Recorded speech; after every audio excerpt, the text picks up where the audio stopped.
Welcome to Transit Unplugged, the Comfort Corner edition. I'm Paul Comfort, your host. Thanks so much for being with us today as we bring you the inside story and what's happening around the transit industry as we relate to the COVID-19 virus. And this is the Friday weekend edition on April 3rd, 2020.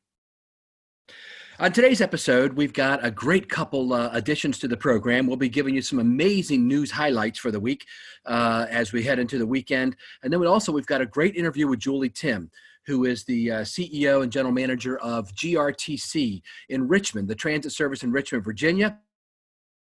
I spoke with her by Zoom and like everybody's doing now, and had a great talk to her about what's happening there in Richmond, good mid-size system to compare your system to, and kind of some of the things that they've been doing. And then we've got Paola Realpozo, who is an author of a chapter in my new book, The Future of Public Transportation. And she reads highlights from her chapter on the future of passenger rail. It's chapter 3 in my book, The Future of Public Transportation. So you get to hear some other voices besides just mine. Two great leaders in our industry, our guests today on the program. So great to have them here. And now for the headlines. Hey, I've been thinking there's been so many webinars and things like that going on with experts talking about what they're doing, but I haven't seen any like with the CEOs. And as you know, I'm the former CEO of the MTA in Baltimore and the 11th largest transit system in America. And, my podcast, Transit Unplugged, normally interviews CEOs and gets their inside story. So I thought, why don't I hold a live CEO roundtable online? So that's what we're going to do. On Tuesday, April 14th at 2 p.m., I'm going to hold a digital, CEO roundtable for everyone. And you can just sign up and be in the listen mode and watch them. They'll be live on camera. We've got some great people that'll be with us, including Inez Evans, who is CEO of Indigo. Scott Bogren, who is Executive Director of the Community Transportation Association of America, representing the mid and small size systems, community transportation systems. Then Wade Coombs, who is CEO of Strathcona County in Canada. I wanted to get a Canadian perspective. Bill Carpenter, who was the very first guest on Transit Unplugged, and who has just given a tremendous, what I consider best practices program for their in Rochester, New York, for their transit system there. I've posted his best practices as an article on my LinkedIn page. If you can get to LinkedIn and get to Paul Comfort, look at my articles. It's the most recent article. It's an amazing, great take on what they're doing there. He's going to be on the show as well. And then my new friend, Julie Timm, CEO of Richmond. And then another longtime friend, Kevin Quinn, who took my place as CEO after I left in Maryland at the MTA. From Baltimore. He's going to be on there. So a great program of CEOs. It's going to be, again, called Managing Through COVID-19, Tuesday, April 14th at 2 p.m. It's a Transit Unplugged CEO roundtable. I'll be posting information on my LinkedIn page as well as Trapeze's, where you can register this coming week and make sure you don't miss that. It's going to be a great program. Lots of other headline news to cover today. Man, I love the former CEO of, or the former chair of APTA and the CEO currently of Jacksonville Transit Authority, Nat Ford. He's one of the best guys. He comes up with amazing ideas. In my mind, he's really the one that got our transit industry ready for the future that was coming with mobility as a service and autonomous vehicles and all the new technology a couple years ago when he was chair. And once again, he's leading the way. Get this. So down in Jacksonville, Florida, they've partnered, the JTA, the Jacksonville Transportation Authority, has partnered with Beep and Navia to use autonomous vehicles to facilitate the safe transport of COVID-19 tests collected at a drive-through testing location at the Mayo Clinic in Florida. Nathaniel Ford, says this deployment is an historic moment for the Jacksonville Transit Authority. Along with our partners, Beep and Navia and the Mayo Clinic, we are leveraging our learnings from 3 years of testing autonomous vehicles through our Ultimate Urban Circulator program. Our innovative team saw this as an opportunity to use technology to respond to this crisis in Northeast Florida and increase the safety of COVID-19 testing. So earlier this week, they've had 4 autonomous vehicles. They began operating along an initial route, and get this, in full autonomous mode without attendants or any other people on board, to transport COVID-19 tests from a drive-through testing site to a processing lab on Mayo Clinic's campus. These COVID-19 test samples are placed in secure containers prior to Mayo Clinic healthcare professionals loading the samples onto the shuttle. And so I mean, I think it's the first time in America that someone has used an autonomous vehicle in a regular service without anybody on board. Most of them all have a safety attendant or something like that with that little Xbox-like controller on it. So, and what a great, unique, innovative way to do it. There's a full article on it today in Metro Magazine, but it's awesome. And just congratulations to Nat for his forethought and community service. I think he was named CEO of the year this year down there, and for good reason. The guy is amazing, and what an amazing ambassador for our industry. Another good guy that's coming on the scene that I actually got to meet this week via a Zoom call is you've heard of this company, RATP Dev USA. Remember they bought up McDonald Transit a couple years ago. They're the North American subsidiary of the global transportation provider. Well, they have a new CEO here in America. His name is Arnaud Legrand. And he brings with him an impressive scope of operational and managerial expertise. He directed technical teams and projects for 21 years in complex transit operations. During his time in the aeronautical and railway industries, his career was bolstered by international influences.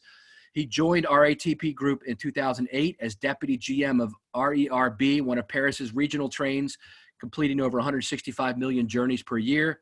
In 2010, he was named their executive VP for Africa and America. And he managed over 80 transport operating companies. In 2013, he was CEO of RATP Dev subsidiary in Johannesburg, South Africa. And now he is leading RATP Dev USA's corporate headquarters in Fort Worth, Texas. And I hope to have him on as a guest on an upcoming, I told him that yesterday. I said, no, I got to get you on a show. So I'm excited about his new leadership there in the industry. It's great. Now, a couple of interesting things going on around the business.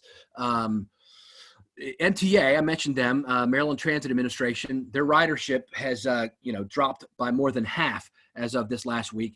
And the agency plans to temporarily suspend service beginning this Monday on 11 routes that are experiencing an average 82% drop in ridership in order to more efficiently deploy resources to core bus service.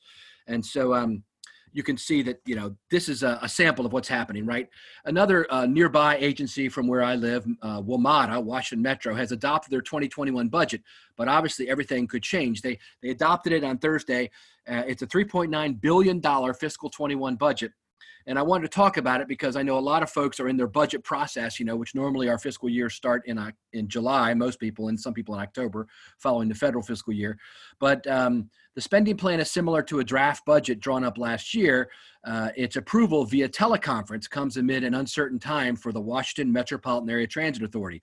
The system's ridership has collapsed, the result of slashed service as a means to slow the spread. And get this, Paul Wiedefeld, my buddy, Paul and I used to both work at the Maryland Department of Transportation. When I was head of the MTA, he was head of BWI Airport and the Maryland Aviation Administration. We became good friends. He kind of welcomed me to the department and, helped orient me. And then he went on after that and got the job as head of WMATA. And it's just done a tremendous job leading an agency that's had a lot of issues with safety, et cetera, that he's been trying to clean up. And now they've got, and finances, because they don't have a dedicated funding source, unlike most transit agencies. But get this, they've lost $67 million in recent weeks. They're losing about $2.5 million a day because, ridership and fares have gone down so dramatically. So, so the budget's been adopted, but, basically what they're saying in this article that I'm reading from the Washington Business News Journal, that, all bets are off and they'll see what happens as they get closer to the date of it opening.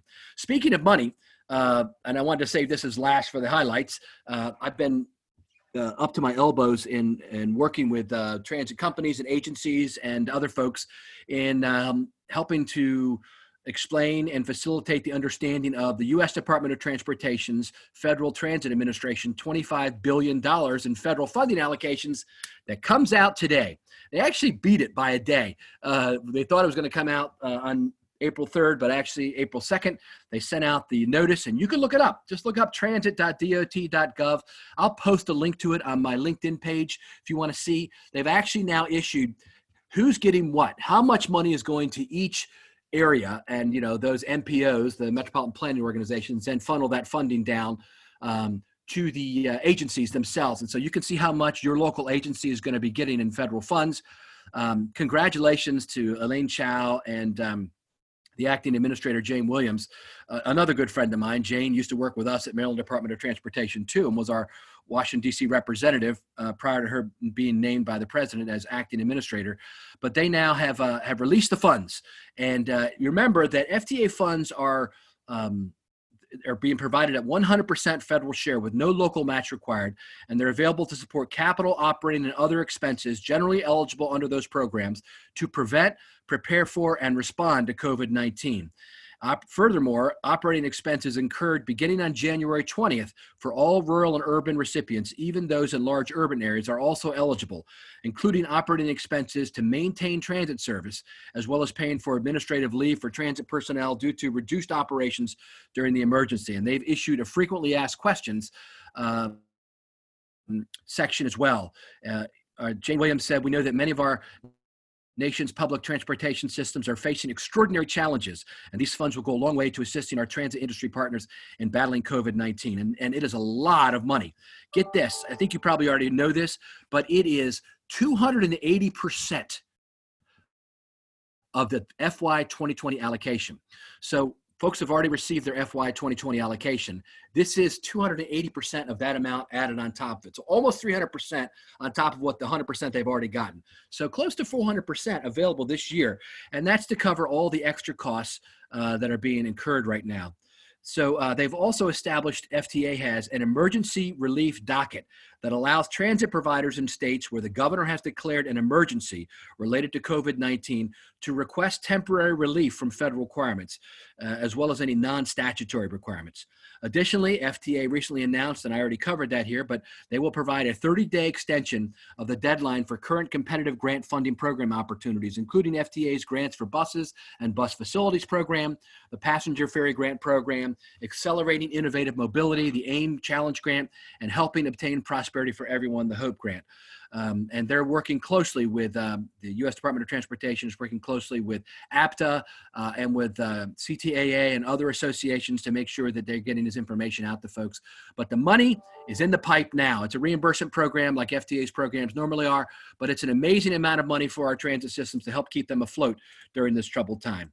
So that's it for the headline news today. A little longer than normal, but a lot of news to cover. I'm Paul Comfort. Thanks for being with us on this fresh episode for the weekend of April 3rd, 4th, and 5th on Transit Unplugged, the Comfort's Corner edition, which we bring you every Monday, Wednesday, and Friday, a new episode that includes headline news, a newsmaker interview, and then a reading from our best-selling book, The Future of Public Transportation.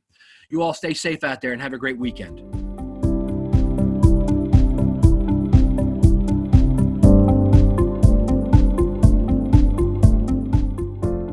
All right, I've got Julie Timm on the line, on our Newsmaker hotline.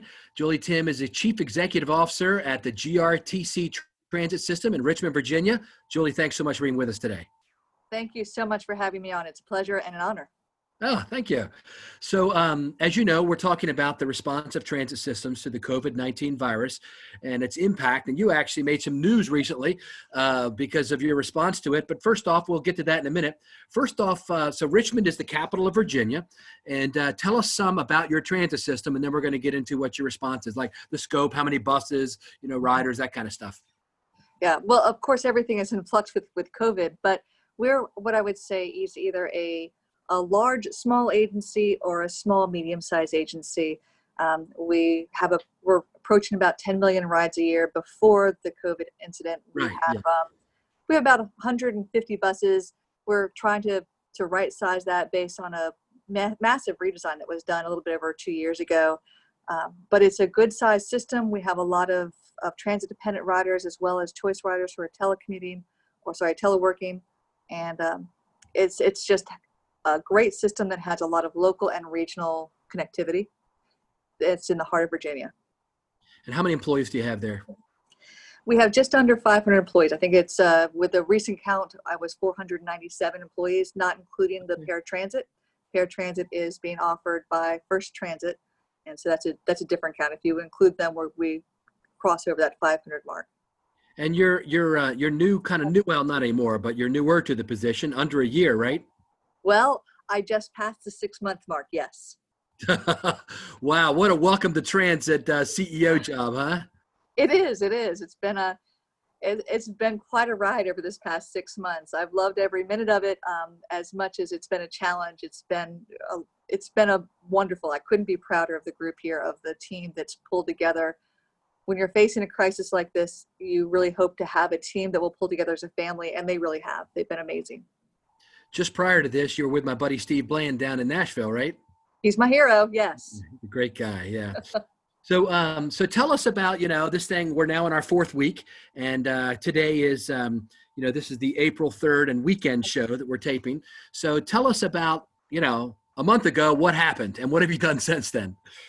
Absolutely. We started watching this along with everyone else, looking at how the virus was coming to the United States, where it was showing, hoping, of course, as everyone was, that it wouldn't spread to our local area, that it would stay contained and be shut down very quickly. When it became very clear to us I guess around March 12th, March 13th is when I sent my first email to the board to say, hey, look, respectfully, of course, this is going to be a thing. And I think that it's going to be a thing for many, many months. We started putting into place, what would it take? Do we need to go into service cuts? Do we need to look at social distancing on the buses? What does it mean for the people paying fares as they get on? How do we keep it going? And there are a lot of different options available, and none of them were great. Luckily, around the 17th is when we got word from Virginia Department of Rail and Public Transportation, our state agency, transit agency, statewide VDOT here, that they were able to get money to support transit statewide. What it meant for us was about $1.12 million. And we were able to use that to go immediately the next day to zero fare system and have backdoor boarding for the passengers. We knew that when we went that way, that there was the likelihood that we would see an increase in transit ridership. That's the one weird thing about all this, is that we're trying to make transit better so fewer people will ride. I mean, that's just like the weirdest thing ever to have to say that. Let's make it better so less people can ride it. It's safer for them. But that's exactly what we put into place. And we did see that jump in ridership. So DRPT allowed us to go fare free, have backdoor boarding, make sure our operators stayed safe, made sure that they stayed healthy, kept that distancing, and then we saw that jump in ridership the very next day. Right. And that's when you made news, right? What happened? We did make news. So we put out what I use my finger quotes to say, we put out a ban on underage, unaccompanied minors who are not going to work, as well as groups of people who are riding or joyriding. So we said no unaccompanied minors unless they're going to work, and no people riding the system over and over again. And really, it was an acknowledgement, an exaggeration, and an enhancement of a policy we already had in place that said if you're getting on the bus and you're being rowdy, or if you're riding for long periods of time, the operators have the right, and the system has the right to remove you from the system. We had kids coming on the very next day after zero fare, yelling out the windows, saying, hey, come on the bus, it's free. We had a bump up of ridership of nearly 3,000 to 4,000 passengers that day. And it went completely against the idea of social distancing. So in a reaction to that, we tried to amplify the message of don't ride. If you're an unaccompanied minor, we can take you off the system. We can take you off. Dispatch would come. You'd get a supervisor there to get them to a safe haven or a place where it was safe to put them. We didn't just throw them off the bus. But yeah, it made some news. And what's been the response since then? Well, at first, I think there was a little bit of concern from our operators that because we tried to put that out so quickly, there was some concern from them that we were actually asking them to leave minors behind or to kick minors off and to have to be that police on the bus. And that was never our intention. So we very, very quickly made sure we had communications with our staff to say, no, this is not for the operators to police. This is for specifically that if you have issues, if you see this as a trouble where you have a lot of minors coming on and being rowdy, call dispatch. We'll get a supervisor out there. If necessary, police, if it becomes that, and we'll get them off. And we just haven't had that issue since then. People have been riding respectfully. I wish they would ride less, but when they don't need to. But unfortunately, a lot of them do need to. So what's the status of things right now as we sit here on the weekend, the first weekend of April? What's happening in Richmond and with your transit system, and what do you see happening next week? Well, it's, again, I hate to say this is a beautiful day in Richmond. I hate that I'm inside, and I think a lot of people are hating being quarantined at home or staying safe at home on such a beautiful, beautiful day. The natural idea is that you would get out, you would jump on the transit system and go to the park, and that's exactly what we're asking people not to do. Mm. At the beginning of the month, you see a lot of people with their monthly benefits need to get on to get food. They need to get on to get their prescriptions filled, and that means that we are expecting to see a jump in that ridership, and we need to preserve our space for the people who need it. So we do see that. We are looking at trying to do a little bit of a system reconfiguration over the next 2 weeks, not to cut service overall, but where we have some of our express routes that function for state employees who are now telecommuting. We're taking those resources and we want to add those back onto those bus lines that are still carrying 30, 40, and sometimes even 60 passengers on a bus when they're supposed to be social distancing and we don't want more than 10. Take the resources from where there's 0 riders, put them on where we have a large ridership, caravan those buses and try and spread them out on multiple buses. We're even doing that with the paratransit system with First Transit to try and make sure that one, they stay fully employed, that we don't lay anyone off there. But that with the paratransit riders, they're not going to get their hair done. They're not going to church. They're not going to all those other rides they might normally take. They're staying home. So we can take those resources and put them on some of our routes that were express routes where we have 1 or 2 riders. 1 or 2 riders on an on-demand van pool or a paratransit van makes sense. That 40-foot bus is no longer there. It's now caravanning on the routes that are having that 30, 40, or 50, 60 passengers per bus. So try and use the resources we have, the funding we have to keep everyone fully employed, keep them socially distanced and safe, and keep that economy going. Very good. Well, thank you so much for being with us today. You're taking some very proactive steps. I know that hopefully within a month or 2, we'll be coming out of this thing, and we can we'll have you back on and we'll talk about what's next, and maybe have you as a regular guest on a regular episode. Oh, I'd love that. Thank you so much. Right. And I do want to. I would be remiss if I didn't say thank you to all of our local partners and to the state and the feds. Without the funding that they're providing, we wouldn't be able to provide the service that is so critically essential to our healthcare riders and to the people keeping the economy going and our own staff. So I just am so blessed that they're looking out for us.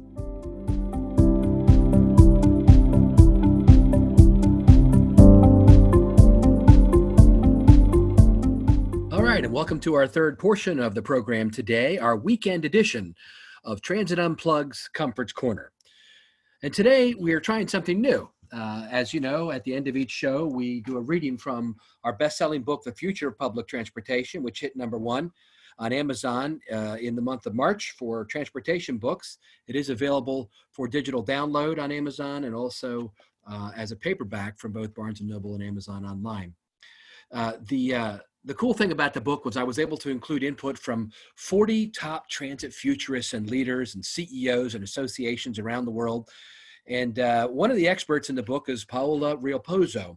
She's a good friend of mine, has worked at a number of companies in the industry, and now works with me at Trapeze, and wrote a chapter about kind of the future of rail transportation.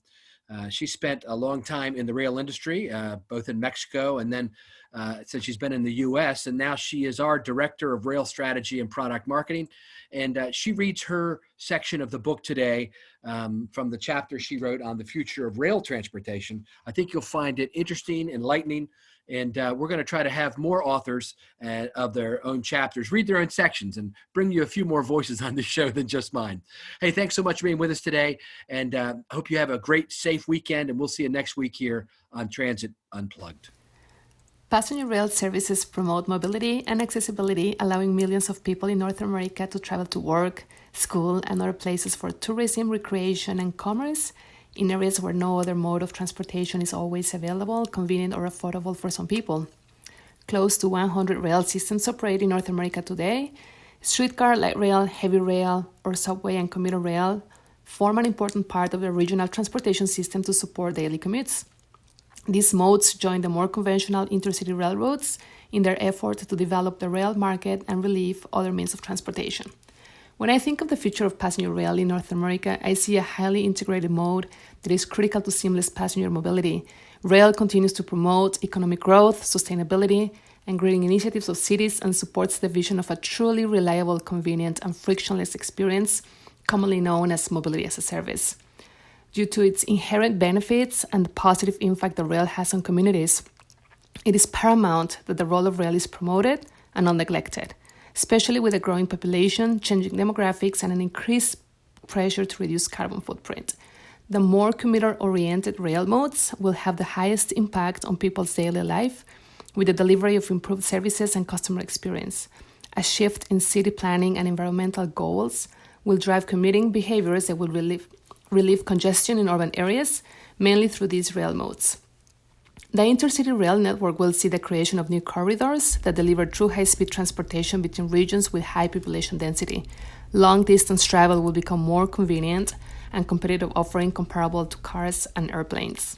However, rail faces a reality that is different from other modes of transportation. The aging infrastructure, the considerable capital investment required to build fast and efficient rail systems, and the difficulty in increasing service with limited track capacity present more significant challenges to the future of rail. For a real transformation in the long term, the industry must embrace innovation in all aspects of the business. This way, the challenges that rail faces today can become the driving forces that will shift the future of passenger rail at last. Given the benefits that rail systems provide to the cities and communities that they serve today, many more systems are already under construction and planning phases. 3 primary benefits of rail are mass transportation, energy efficiency, and economic growth. Aging infrastructure and a capital-intensive operation are top challenges in the rail industry, but particularly in North America, a significant car culture, traditional funding practices, and a lack of customer focus has been critical reasons why our passenger rail systems lags compared to other systems worldwide. The industry now is transforming through innovation, and rail is part of this transformation. Infrastructure to provide rail services is expensive to procure, maintain, and upgrade. It requires significant capital to run safely. Even when funding is available, agencies cannot solely focus on expanding the system or improving the customer experience. They also need to allocate the right amount of capital towards keeping existing infrastructure in a good, safe condition and comply with rail safety regulation. Funding is also required to modernize the system and fulfill new customers' demands. The industry continues to seek more participation from the private sector and to develop innovative funding strategies to support their current operation and modernization plans. When rail services become available, ridership follows. In addition to increasing service, public transportation agencies can design communications targeting all segments of the population to educate them and guide them on their adoption journey. They must inform the community about how riding public transportation supports the city's environmental goals. The changing demographics are resulting in new customer demands and service expectations. Rail agencies must innovate and put customer experience at the forefront. This is an essential driver to adoption and advocacy for rail. The mobility industry is innovating to deliver better services and excellent customer experience, all driven by demographic, cultural, and technology shifts. Rail is no exception. Industry leaders are working towards improving overall service and experience. Information and convenience will become the key drivers in the effort to making trains an integral part of people mobility. The future of rail is bright. There are plenty of opportunities for rail agencies and operators to improve the service for the millions of riders in North America. Innovation in all aspects of the business will be key to a meaningful transformation of the rail industry. Technology, marketing, and data are some of the tools that the industry will leverage to transform the way business is conducted and communicated. The challenges that are unique to rail will not go away, and the industry is already working towards new ways to fund their operation and capital investments. Providing a safe, reliable, informed, and convenient service to riders is and will continue to be the industry's #1 priority. Rail, in all its modes, can and will become the most appealing means of transportation in North America.